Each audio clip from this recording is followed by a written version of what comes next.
Russia's Iskander-M ballistic missile has once again delivered a deadly strike.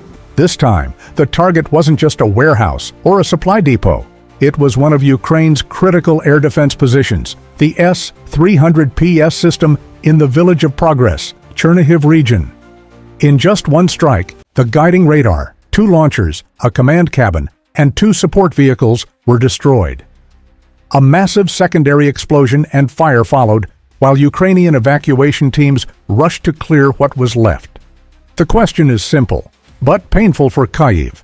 How could Ukraine's so-called shield of the sky collapse so easily against the Iskander?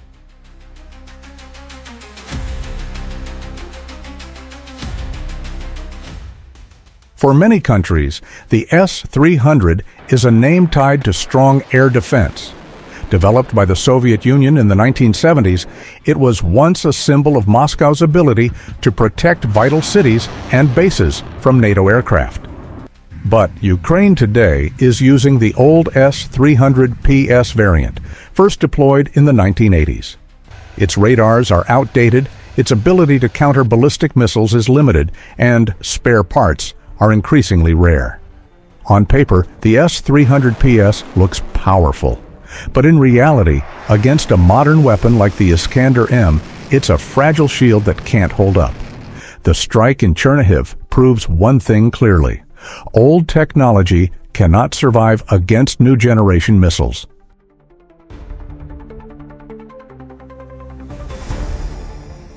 The Iskander is not just another ballistic missile. Flying at speeds of Mach 6 to Mach 7, it gives air defense operators only minutes to react. Even worse, it doesn't follow a predictable arc. It uses a quasi-ballistic trajectory, diving, climbing, and maneuvering during the final phase, making interception nearly impossible. On top of that, each missile deploys electronic decoys and radar reflectors mid-flight, confusing enemy radars and hiding the real warhead. Ukraine's problem is not just the Iskander's technology, it's their own limited resources. Most of their S-300 and Buk systems are outdated, while modern Western systems like Patriot, NASAMS, IRIS-T, and SAMP/T are too few to cover the entire country.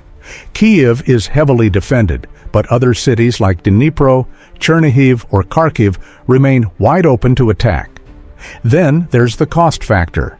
One Patriot interceptor costs $3 to $4 million, while an Iskander missile is estimated at about $1 million. That means Russia can launch 4 Iskanders for the cost of 1 Ukrainian interceptor. This cost imbalance makes the war unsustainable for Ukraine.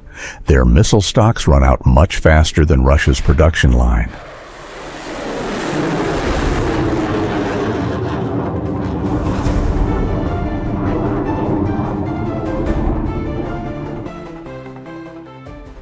Despite these harsh realities, Ukraine still promotes stories of success.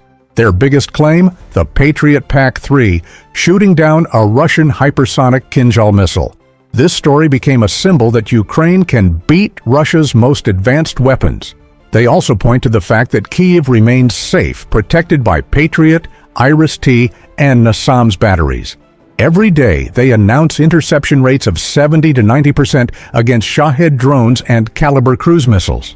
But here's the irony. While Kyiv is showcased as safe, other cities are left exposed. Factories burn, power stations are destroyed, and air defense systems themselves are picked off one by Russian Iskanders. The propaganda of success is important, but it cannot hide the fact that Ukraine is still struggling against Russia's ballistic arsenal.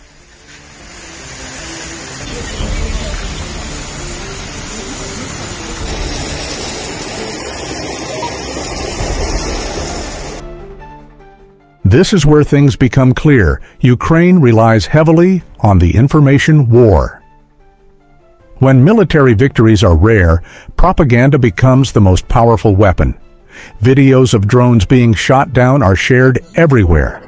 High interception rates make headlines in Western media, and the story of Patriot versus Kinzhal is pushed as proof that Western aid works.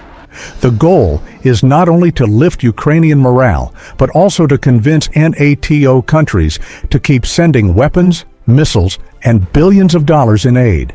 But on the battlefield, the reality is different.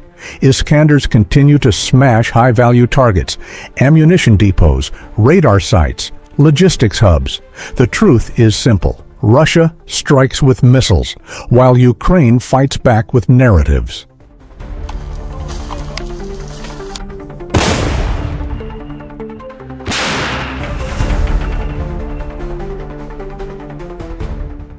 The Iskander strike in Chernihiv is just one of many.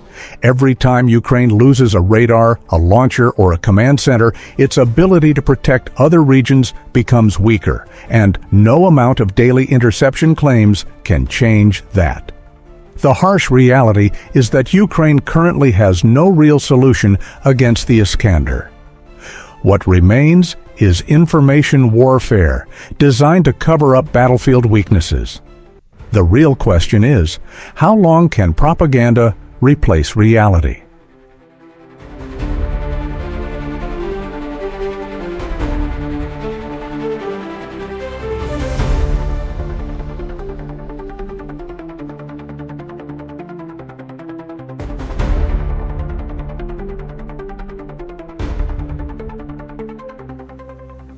This war is not only a battle of missiles versus missiles, it's also a battle of image, psychology, and international opinion.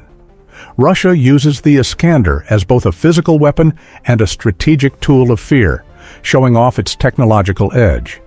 Ukraine, meanwhile, leans more and more on narratives, trying to convince its people and the West that it can still hold the line. In the end, the Iskander is more than a missile. It's a reminder that in modern warfare, victory depends not only on weapons, but also on information. This script is based on publicly available reports and open sources.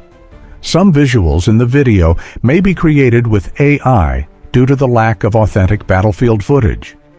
The purpose here is analysis and commentary, not propaganda, while respecting all sides involved in the conflict.